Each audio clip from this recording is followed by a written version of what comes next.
Sa akin, referee's decision is final, di ba? Ano na yon? Nahatulan siya, which is tama ang tawag ng referee ron. Yung first infraction niya na tinawagan sa unsportsmanlike, talagang pare, nasuutan ng paa. Landing spot. Bak, sinuutan niya. Alam ko yun, pare, dahil PBA tayo, marami ka rin na-victim at araw dyan. Oo, pero ang mabigat kasi dito, pare, hinahanap ko sa yung ano doon yung ethics man lang na itayo mo yung player. Correct. Nadapa, tapos para siyang walang nangyari. Nakaganon, pak sinuutan, nakita sa video, talagang obvious, so natawagan na. And it is a very dangerous foul. Delikado, baka mag-goodbye basketball yung tao, baka mamaya biglang kumalas ang tuhod niya, mag-separate. Ginawa niya kay Goho Cruz yun versus Perpetual. Tapos, hinahanap net, as a collegiate player, may ethics Bumagsak, tayo mo. Kasi that's the right way, sama ng baksak. Kung talagang doon minute, or kung ano man, accidental hit, itayo mo.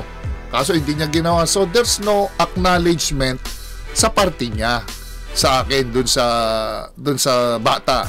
So, ngayon, hindi niya na-realize na ini-educate siya nung referee, na ini-explain niya siguro or what, tapos parang natabig niya yung kamay, which is another, nagre-resist siya dun sa siguro sa ano ng referee, tinamaan niya, that's it, yun ang kasunod na pinito sa kanya, kaya it resulted into sa out of the game siya, and hindi niya na-realize it's because he's running for rookie MVP honors.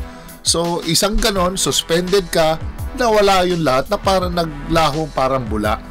And yun nga, kung minsan, syempre, because of so many things that is happening inside the court, yung mga, kung ano, trash talk and all, it might lead to sa ganitong sitwasyon na nangyari kay Jimboy. Dahil, alam mo, at that time, Jimboy medyo struggling siya na player. Inaabangan siya, dinodouble siya, pinahihirapan siya, markman siya, so nandun yung frustration.